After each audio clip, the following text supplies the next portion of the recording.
जैसे ही ध्रुवांश के दाहिने पैर ने उस सफेद सुपर कार के एक्सेलरेटर को जमीन तक दबाया, दुनिया बदल गई। वो अब सिर्फ धातु और कार्बन फाइबर से बनी एक मशीन नहीं रही थी। उस पल उस कार ने एक जीवित सांस लेते हुए और भूखे शिकारी जानवर का रूप ले लिया था। व्रुम!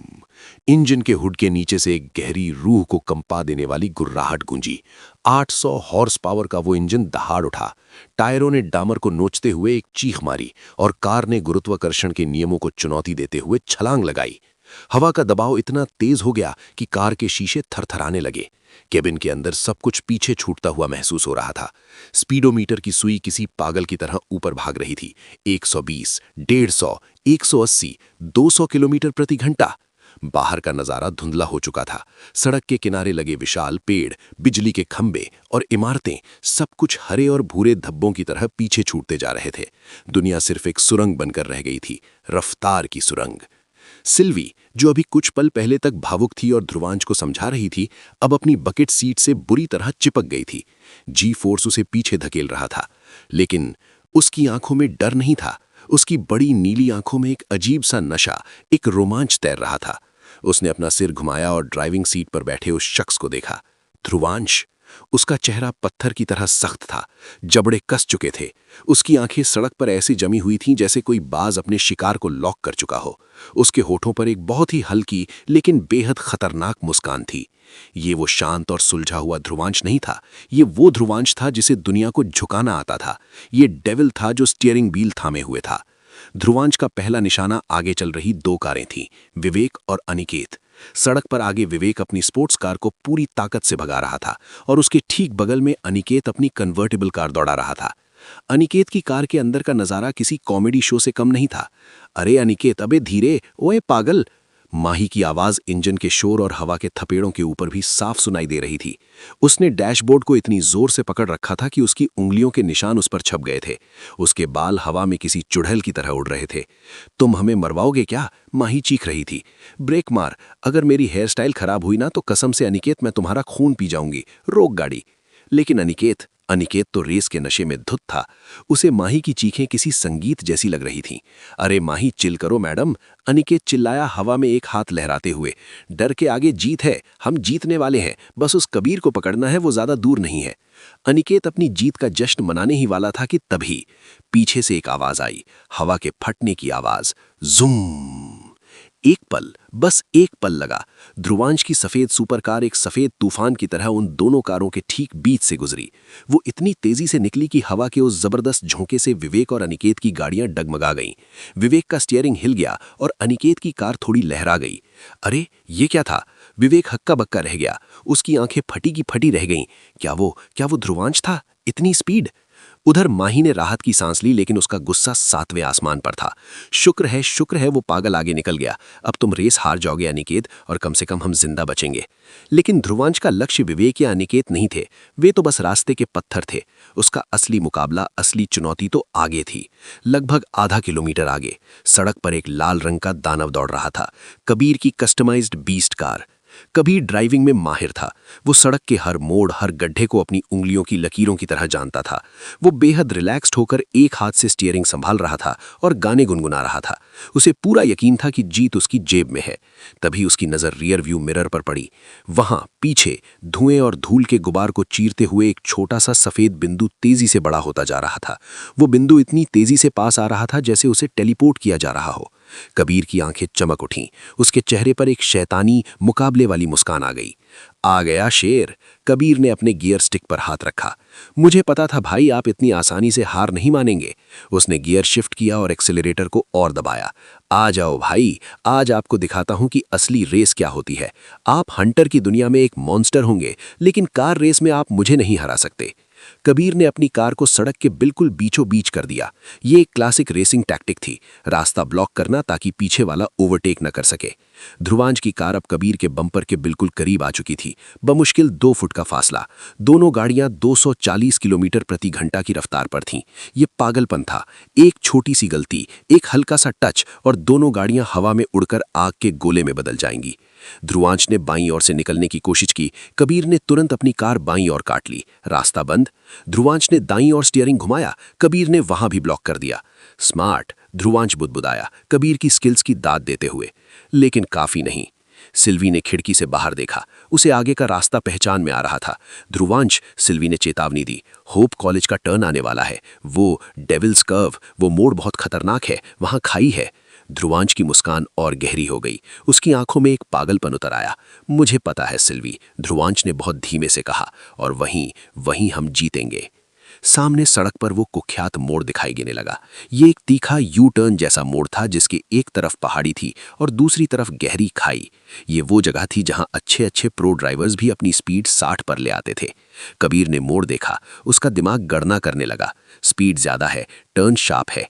कबीर ने अपनी स्पीड कम की, उसने गियर डाउन किया और आउट एंड आउट टेक्निक अपनाने के लिए कार को सड़क के बाहरी किनारे पर लिया। ये सबसे सेफ और फास्ट तरीका था उस मोड़ को काटने का। लेकिन ध्रुवांश ने कुछ और ही सोचा था। उसने फिजिक्स की किताब फाड़कर फेंक दी थी। पकड़ के बैठना सिल्वी, ध्रुवांश ने शांत आवाज में कहा। उसने ब्रेक पैडल को नहीं छुआ। इसके बजाय मोड़ के बिल्कुल मुहाने पर पहुंचकर जब कबीर अपनी कार मोड़ रहा था, ध्रुवांश ने एक हाथ से स्टीयरिंग व्हील को पूरा बाई ओर घुमाया और दूसरे हाथ से हैंड ब्रेक खींच दिया। ची! टायरों के घिसने की एक कान फोड़ देने वाली, दिल दहला देने वाली आवाज पूरी घाटी में गूंज गई। ध्रुवांश की कार सड़क पर तिरछी हो गई। वो चल नहीं रही थी, वो ड्रिफ्ट कर रही थी। कार का पिछला पहिया खाई के किनारे से बिल्कुल सट कर गुजरा। 1 इंच और वे नीचे होते। सिल्वी की सांस अटक गई थी, लेकिन उसकी नजरें ध्रुवांश के हाथों पर थीं, जो बिजली की तेजी से स्टीयरिंग को कंट्रोल कर रहे थे। जैसे ही मोड़ का सबसे तीखा हिस्सा खत्म हुआ, ध्रुवांश ने हैंड ब्रेक छोड़ा और सही समय पर एक्सेलरेटर को फिर से फ्लोर तक दबा दिया। वुम! कार ने सड़क पर पकड़ बनाई और एक रॉकेट की तरह सीधी हो गई। ये एक परफेक्ट टेक्स्ट बुक से भी बेहतर पावर स्लाइड थी। जब तक कबीर अपनी कार सीधी करके स्पीड बढ़ाता, ध्रुवांश उस मोड़ को चीर कर उससे आगे निकल चुका था। कबीर ने अपने सामने उस सफेद कार की टेल लाइट्स को दूर जाते देखा। वो हंस पड़ा। वाह! कबीर ने स्टीयरिंग पर हाथ मारा, अपनी हार स्वीकारते हुए। मान गए उस्ताद, आप सच में हर चीज में मॉन्स्टर हो। सामने होप कॉलेज का विशाल लोहे का गेट दिखाई देने लगा। वहां स्टूडेंट्स का हुजूम खड़ा था। उन्होंने दूर से आती इन सुपर कारों की इंजन की आवाज सुन ली थी और देखने के लिए जमा हो गए थे। जूम! ध्रुवांश की सफेद सुपर कार ने सबसे पहले गेट पार किया, धूल का एक बवंडर उड़ाते हुए, और उसके ठीक 2 सेकंड बाद कबीर की लाल कार अंदर आई। उनके पीछे विवेक और अनिकेत भी हॉर्न बजाते हुए पहुंच गए। ध्रुवांश ने पार्किंग लॉट में एक स्टाइलिश सिनेमाई चक्कर काटा, स्क्रीच, और कार को बिल्कुल बीचों बीच रोक दिया। सन्नाटा छा गया। स्टूडेंट्स की भीड़ ने सांस रोक ली। फिर अचानक पूरे कॉलेज में शोर मच गया। तालियां, सीटियां और उत्साह का शोर। ध्रुवांश ने इंजन बंद किया। कार के अंदर फिर से शांति थी। उसने गहरी सांस ली। वो सपना, वो डर, वो तनाव, सब अब पीछे छूट गया था। इस वक्त वो सिर्फ विनर था। उसने सिल्वी की ओर देखा और आंख मारी। दरवाजा ऊपर की ओर खुला। ध्रुवांश बाहर निकला। उसका काला ओवरकोट हवा में लहराया। उसने अपने कोट को ठीक किया और कार की छत पर टेक लगाकर बाहें क्रॉस करके खड़ा हो गया। उसके चेहरे पर स्वैग था। दूसरी तरफ से सिल्वी उतरी।